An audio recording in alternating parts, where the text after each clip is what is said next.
Hey, everybody, and welcome to Dollars and Cents, the show where we discuss the business of football with Andrew Brandt, our good buddy from the National Football Post. Hey, Andrew, how are you, pal? Hey, I'm good, Sid. Good morning to you.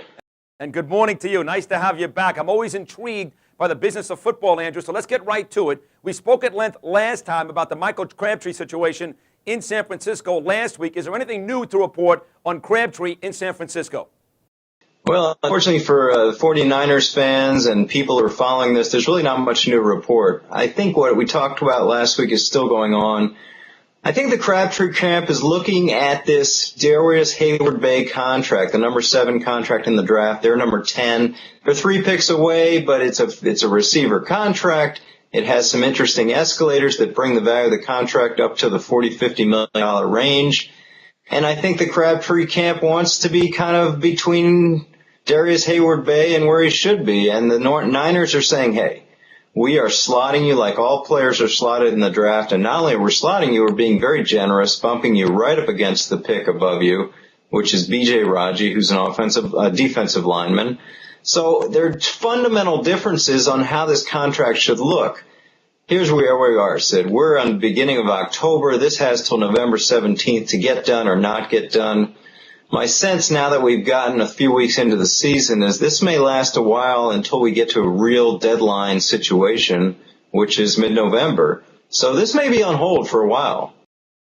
Gotcha. Okay, Andrew. Now, the other hot topic going on with the league office is the course ongoing with the collective bargaining talks and a possible lockout, Andrew, in 2011. Tell us what the main sticking points are here in this negotiation. Well, there's 2 flashpoint dates, and one is next March and the other is the following March. Next March, we could go into a season without a salary cap, and I've talked about it a lot, but the main facts without a cap are there's no ceiling, meaning teams can spend whatever they want, but there's also no floor, so teams can spend whatever they want, and that may be lower than they've spent before. The other thing is free agency requires 6 years instead of 4, and that's going to take 150 players who would be on the market next year off the market, and I hope that players understand that. The other thing is there may be some reduced benefits. Those are issues as we get towards next year if we don't have a deal. If we don't have a deal the following March in 2011, all bets are off. Wow. Because we may not have football. Wow. I don't think that's going to happen. The NFL is too smart. They make too much money. The players know it. The owners know it. But in 2010, in the short term, Andrew, if it is uncapped, the beauty about the NFL is the parity. I mean, there are guys that have always been, very creative over the years, guys like Dwight Clark and Carmen Policy, but truth be told, you don't want a baseball situation here. That's the beauty of the NFL. All of a sudden, parity could be gone. That's what the cap creates, Sid. I mean, the cap creates some leveling of the playing field over time. Now, you'll have a team step out and spend $25-50 million more than the last team in the league year to year, but it's a self-regulating process where these teams don't jump out every year. So in baseball, you have the Yankees, Red Sox, you have the top teams spending high, and you have bottom teams not spending, and you have this huge disparity, which you can't have in a cap system. And you don't have it in hockey, you don't have it in basketball, and certainly you don't have it in football. Without a cap, long term, you could see that situation that we have in baseball. Wow. So if the cap does go away, let's say in 2010, but eventually there's a new deal on the table, do you think the cap gets back? I don't know. Gene Upshaw was always of the opinion that if the cap goes away, it's never coming back. But wow. we have a new leader of the executive director of the NFLPA. His name is DeMaurice Smith. We'll be talking a lot about him. He has not gone on record with that kind of rhetoric yet. I think their goal is to do a deal because I think an uncapped year could have some really deleterious effects for players, maybe even more than owners. Well, I agree. So that's the next question here. How is the possibility, Andrew, of an uncapped year and a lockout affecting contract negotiation with players like quarterbacks like Antoine Winfield and Terrence McGee just re-up with their football teams? Well, I did report that those deals just got done. A couple corners that were the top corners for their teams. Winfield with Minnesota got done a few weeks ago. He was an important player there. I know being with the Packers how much we game planned around him. He took away half the field. And the best corner at Buffalo, the guy who actually replaced Winfield as their top corner, Terrence McGee, he got done as well. But more response to your question, Sid, I think a lot of deals are not going to get done because I think there's going to be so much uncertainty about what happens in 2010, what happens in 2011. Until there's more specifics about where this deal is going, you're not going to see a lot of negotiations. I mentioned a couple corners that got done early. And Eli's deal got done at the beginning of the season, as did Phillip Rivers. But we may see a lull in any deals getting done for a while here. Wow. Andrew, what about blackouts? Why won't the league budge on this issue, particularly in such a bad economy? Shouldn't the fans come first? This blackout thing is a mess.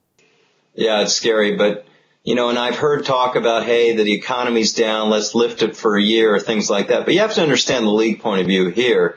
If they lift the blackout policy for a year, what do they do next year? There's going to be a time in the future where money's down as well. There may be another recession. I think they're trying to hold to this policy as long as they can, because once you sort of mess with it, then you're dealing with a slippery slope. And then what do you do? Listen, the lifeblood of the sport is television, and anything they can do to please their partners, they're going to do. And the blackout policy is something they've had a long time.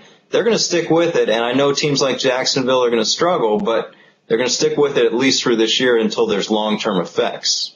I heard reports that eventually people in Jacksonville who can't afford to buy tickets will be able to buy like pay-per-view football games at a reduced price from the ticket price, but at least they'll spend money on television so they can watch the football games locally. What about that? Haven't heard that one, but that's an interesting concept. Again, you have stadiums that are outsizing the demand, and especially if some teams start going bad later in the season, then we may have a rash of these things. But right now, it seems to be pretty limited. I think there are one or two so far this season, which is nothing to worry about, but we'll see how it goes. 30 seconds here. Stephen Ross bought the Dolphins for $1.1 billion, Andrew. Supposedly, it's been devalued by $100 million already, this despite bringing in the Williams sisters, Jennifer Lopez, Gloria Estefan. Do you think Ross is going about this the right way, or is this complete desperation? Well, I think he bought at a time where prices were good, and now times prices have been bad, but I think it'll go up again. Hey, I think what he's doing is cool. I think that the Lakers game, there's pizzazz, there's buzz in these things when we really haven't had that in the NFL, except maybe this new stadium in Dallas. And he's bringing some buzz to a city that's got so much going on, and it's hard to get the populace to really support among all the attractions down in Miami. So I give him a lot of respect for what he's trying to do down there. All right, fair enough. Thank you so much, Andrew, as always, for all the tremendous insight. We'll see you again next week right here on Dollars and Cents, nfpost.com, and opensports.com. Again, Andrew, thank you very much. Thanks, Sid. Enjoyed it. You got it, pal. You can also follow Andrew on Twitter at @ADBrandt and catch all of his great writing again at nfpost.com. For Andrew Brandt, I'm Sid Rosenberg. And as always, folks, enjoy the football.